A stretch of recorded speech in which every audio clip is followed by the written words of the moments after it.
It's been a really long week, but at least it was kind of nice outside this week, so we got to get out and do some different things outside and just be together.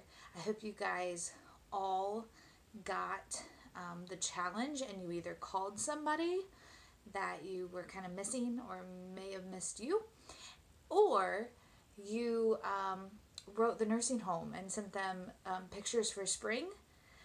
I know they were really excited to get some of them. I told them that I'm hoping some of our first graders were going to send those.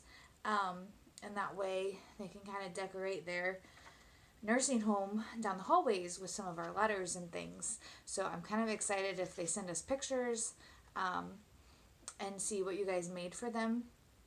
And if you just called somebody, that's great too.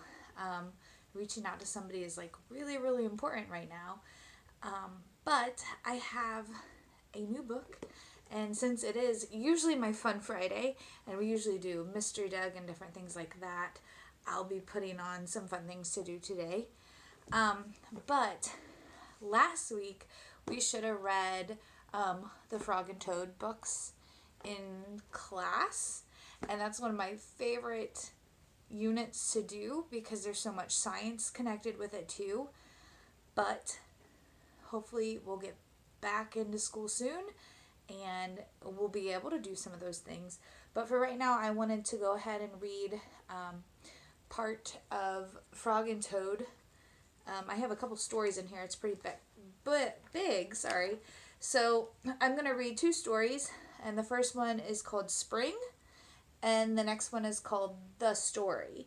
And then I'm going to put a little link because there's a really cool clay animation video from like a long time ago that maybe some of your families might remember that go along with the story, so you can kind of see how they act even better.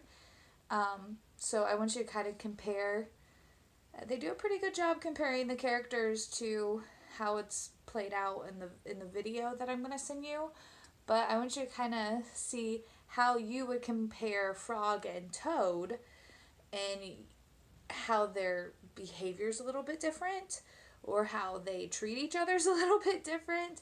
So I'm actually, every day, I'm going to start just reading through some of these stories, and next week too, and then try to come up with some ideas that I typically do, but we'll see. So this first one is called Spring. Make them bigger. Frog ran up the path to Toad's house. He knocked on the front door. There was no answer. Toad! Toad!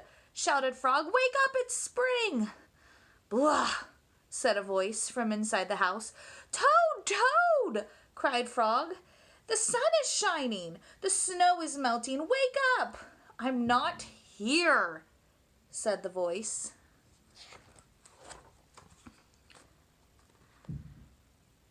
Frog walked into the house. It was dark. All the shutters were closed. Toad, where are you? Called Frog. Go away, said the voice from the corner of the room. Toad was lying in bed. He had pulled all the covers over his head, and Frog pushed Toad out of bed, and he pushed him out of the house and onto the front porch. Toad blinked in the bright sun. Help, said Toad. I cannot see anything. He was used to being in the dark.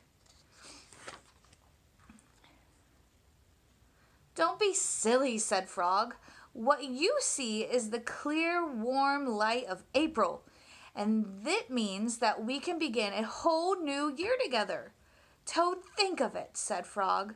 We will skip through the meadows and run through the woods and swim in the river. In the evenings, we will sit right here on the front porch and count the stars. You can count them, Frog, said Toad. I will be too tired and I'm going back to bed. Frog went back into the house and he got on into the bed and pulled his covers over his head again. But Toad, cried Frog, you will miss all the fun. Listen, Frog, said Toad. How long have I been asleep? You've been asleep since November, said Frog. Well then, said Toad, a little more sleep will not hurt me. Come back again and wake me up in about 1/2 past May.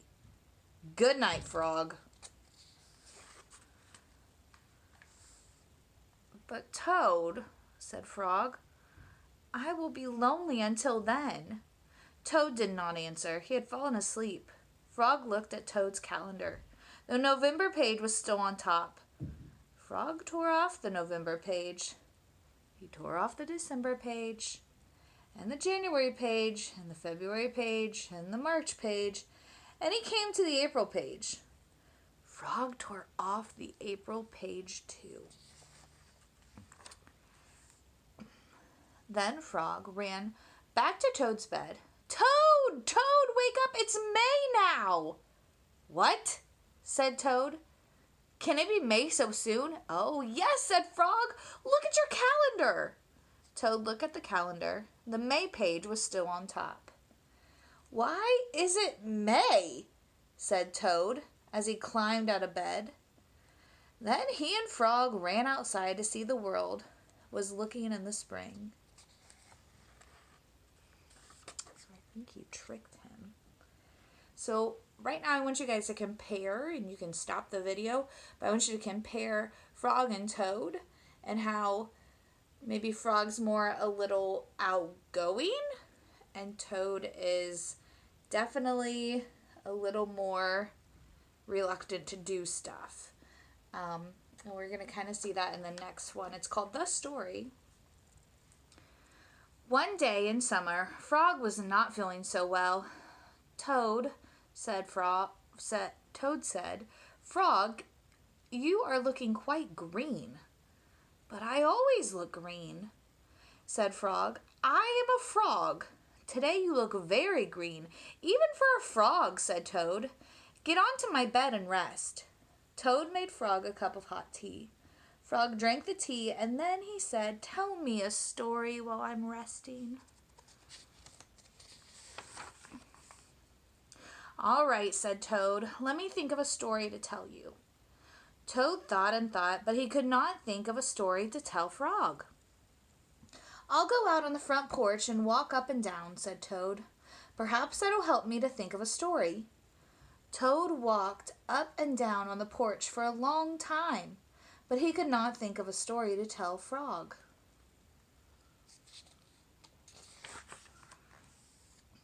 Then Toad went back into the house and stood on his head. Why are you standing on your head? Asked Frog.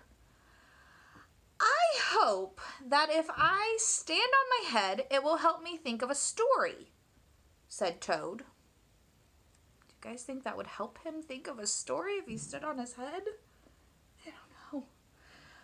Toad stood on his head for a long time, but he could not think of a story to tell Frog. Didn't help, did it? Then Toad poured a glass of water over his head. Why are you pouring water over your head? Asked Frog. I hope that if I pour water over my head, it will help me to think of a story, said Toad. Toad poured many glasses of water over his head, but he could not think of a story to tell Frog.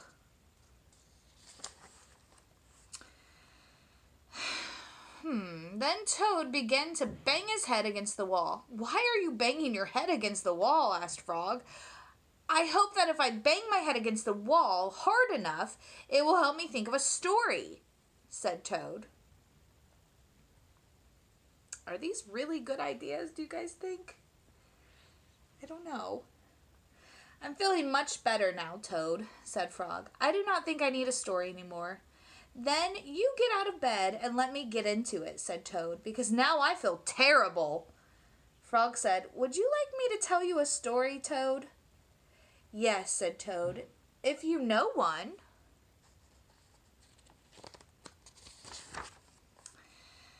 Once upon a time, said Frog, there were two good friends, a frog and a toad. The frog was not feeling very well, and so he asked his friend Toad to help him tell him a story. The toad could not think of a story. He walked up and down on the porch, but he could not think of a story. He stood on his head, but he could not think of a story. He poured water all over his head, but he could not think of a story. He banged his head against the wall, but he still could not think of a story. Then the toad did not feel so well, and the frog was feeling better. So Toad went to bed, and Frog got up, and Toad told him a story. And Frog got up and told him a story. The end. "How was that, Toad?" said Frog. But Toad did not answer. He had fallen asleep. So they are both really, really good friends. And they have a lot of adventures, and I'm going to be reading these over the next couple days, and into next week. And they have a lot of good adventures, but they're very, very different. So today, I want you to think of your best friend. I'm sure you guys are missing each other, and I want you to compare how you and your best friend are alike and how you are different. And it could even be a brother or sister that you have, or a cousin maybe that you might be thinking of. So I want you to think of somebody that you're really, really close to, and think about how you guys are alike and how you're different. And I want you to think of how Frog and Toad might be alike and different. Toad's a little bit more reserved. He doesn't like to go out and do a whole lot of things. And he's kind of a little bit more grumpier, but they still work pretty well together. Even when one of them might feel sick, the other one's trying to take care of them and help them. So I want you to think of one person and go write in a journal or on a paper about how you think that you guys are alike and how you're different. All right? And I hope you have a fun Friday. I'm really missing my kids on Fridays for sure, because we call it Fun Friday and we do a bunch of different activities. So I'm going to try to put some of those on your guys' game board for today. So I will hopefully hear more from you guys next week. I miss you. Mwah! Bye.